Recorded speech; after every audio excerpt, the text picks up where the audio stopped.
10.000 con Señor mío y Dios mío, Jesús.net. creo firmemente que estás aquí, que me ves, que me oyes. Te adoro con profunda reverencia. Te pido perdón de mis pecados y gracia para hacer con fruto este rato de oración.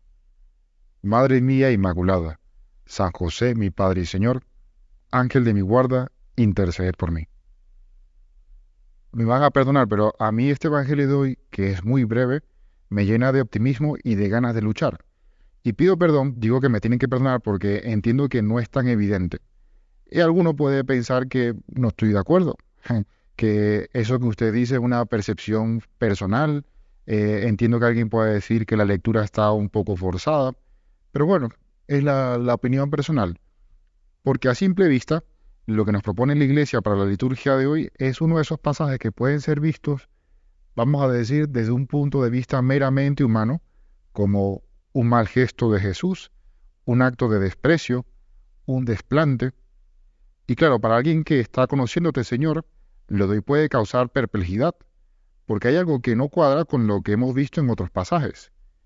Aquel mismo que habla de un amor verdadero por el prójimo y que vive hasta el extremo ese amor al prójimo, ahora pareciera no amar tanto a los de su propia sangre. Hay una incoherencia allí, ¿no? O aquel que miró con compasión a la mujer hemorroísa, a la Magdalena, al joven rico, al leproso, ahora parece mirar con desprecio hasta a su propia madre. Es que hoy escuchamos de boca del evangelista San Lucas ese pasaje en que en medio del ajetreo de predicar la buena noticia, a ti, Señor, te llega una visita inesperada. Dice San Lucas, vinieron a verle su madre y sus hermanos, y no podían acercarse a él a causa de la muchedumbre. Imagínense el espectáculo, ¿no?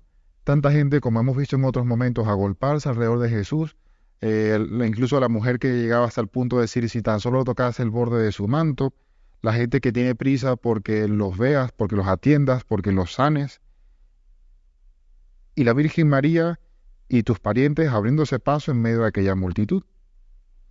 Bueno, aquí vale la pena recordar brevemente lo que sabemos muy bien, hemos escuchado otras veces, lo sabemos, que en el mundo hebreo no existe un término producido, un término que sea exclusivo para cada grado de parentesco, como si existe en otras lenguas, primo, primo segundo, tía abuela, etcétera, etcétera, sino que para todos los parientes se solía utilizar un término genérico que es hermano.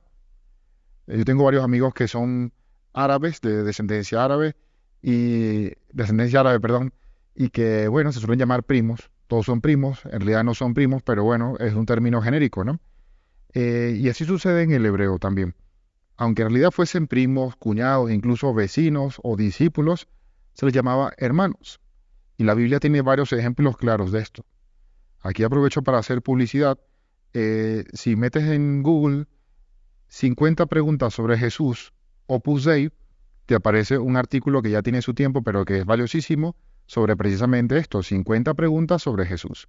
Y allí, en la pregunta 27 de las 50, se explica con mucho más detalle esto que acabamos de decir. Es decir, que aquí hermano no significa que la Virgen María haya tenido otros hijos.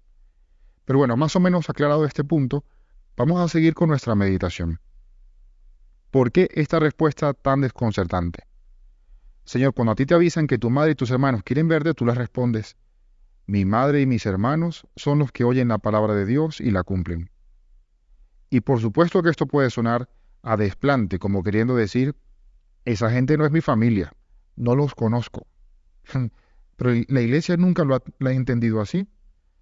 Desde los inicios, los santos han visto que tú, Jesús, más bien aprovechas esta ocasión para darnos una gran noticia. Y la noticia es que para ser miembros del círculo VIP de Dios, ahí no hay nepotismo que valga.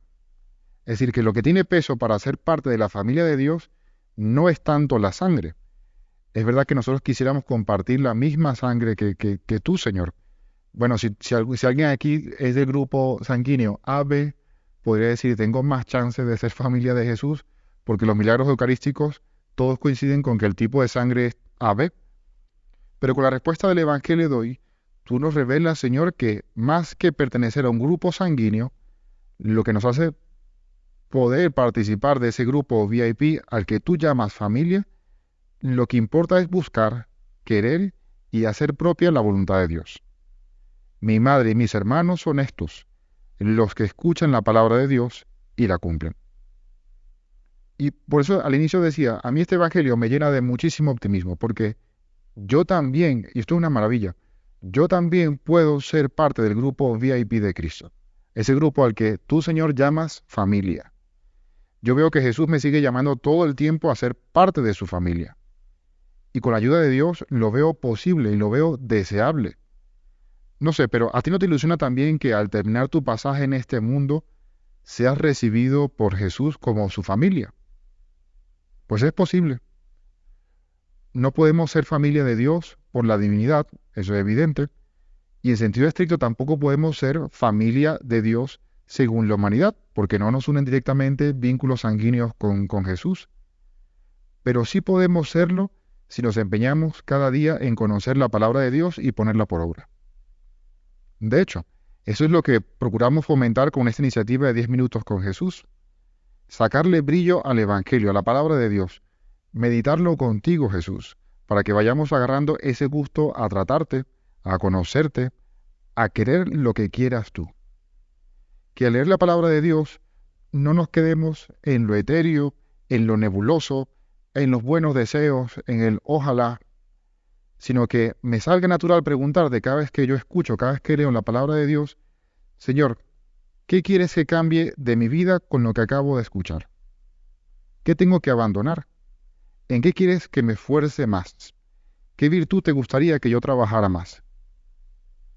Y con lo que escuchamos en el Evangelio de hoy, como te decía, a mí personalmente me invita a tomarme más en serio la posibilidad de vivir buscando este privilegio de ser familia de Dios. ¿Qué quiere Dios que yo cambie con este Evangelio de hoy? Bueno, pues que seamos más almas de oración para poder preguntarle con mayor frecuencia durante el día, Señor, esto es lo que quiero yo, pero ¿qué es lo que quieres tú? O Señor, yo creo que debería estar en este o en aquel lugar, pero ¿dónde quieres tú que esté yo? O Señor, así creo yo que debería tratar a esta persona, o así creo yo que esta persona merece ser tratada. Pero ¿cómo la tratarías tú? O Señor, ante esto que me sucede, yo creo que debería reaccionar de este modo. Pero ¿cómo reaccionarías tú? Además, para ser familia de Dios no basta con conocer o con intuir más o menos lo que Dios quiere, sino que hay que dar el siguiente paso, que es ponerlo por obra, que es hacer lo propio, porque eso es algo típico del amor. Si no hay amor, se puede perfectamente saber lo que la otra persona quiere sin hacer el mínimo esfuerzo por querer en algo lo que la otra persona quiere. Esto no es un juego de palabras. Es que el amor, en cambio, mueve a querer lo que la otra persona amada quiere. Lo vemos en un matrimonio de personas que se aman. Lo vemos en un padre, una madre que ama y se interesa por las cosas de su hijo o de su hija. Eso es lo que hace el amor. Y por eso una segunda invitación del Evangelio de hoy es a no quedarnos en el mero hecho de saber o de intuir lo que Dios quiere para nosotros, sino en quererlo como lo haría una persona enamorada. Hay ejemplos, por ejemplo, Jonás sabía lo que Dios le pedía, pero en un primer momento no lo quería, no lo hizo propio. Otro ejemplo, el joven rico del Evangelio, bueno, que se marchó triste y tenía clarísimo lo que Dios le estaba pidiendo. Un ejemplo más evidente todavía es que hay alguien que tenía, no solamente escuchó la palabra de Dios, sino que es que convivió con la palabra de Dios. Judas Iscariote, conoció la palabra de Dios y la voluntad de Dios de primera mano. Es que convivía con el mismo verbo de Dios. Y prefirió darle la espalda. No hizo propio, porque no había amor, eso que Dios le estaba pidiendo. Por eso no basta con saber, no basta con intuir, no basta con resignarse ni siquiera.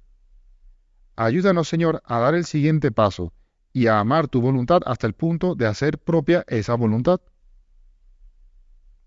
Yo creo que con esta ilusión podemos soñar con ser parte de la familia de Dios. Y ahora entendemos lo que tantos santos han entendido con estas palabras del Evangelio de hoy. Evidentemente no es un desprecio de Jesús hacia su madre. Eso es imposible. Eso no cabe en una cabeza que tenga un mínimo de fe. Sino que es todo lo contrario. Es un elogio. el elogio de la cercanía de la Virgen con Jesús, que va más allá de la sangre. Es una cercanía por el amor. Como decía San José María, es un amor llevado hasta el extremo, hasta el olvido completo de sí misma, contenta de estar allí donde la quiere Dios, y cumpliendo con esmero la voluntad divina. María, nuestra Madre, es para nosotros ejemplo y camino. Hemos de procurar ser como ella. O sea, si alguien puede decir que es familia de Dios, es María, no solamente por la sangre, sino por esto que dice el Evangelio, por identificación con la voluntad de Dios. Por eso debemos procurar de ser como ella, en las circunstancias concretas en las que Dios ha querido que vivamos. Te doy gracias, Dios mío, por los buenos propósitos, afectos e inspiraciones que me has comunicado en esta meditación. Te pido ayuda para ponerlos por obra. Madre mía Inmaculada, San José mi Padre y Señor, Ángel de mi guarda, interceded por mí.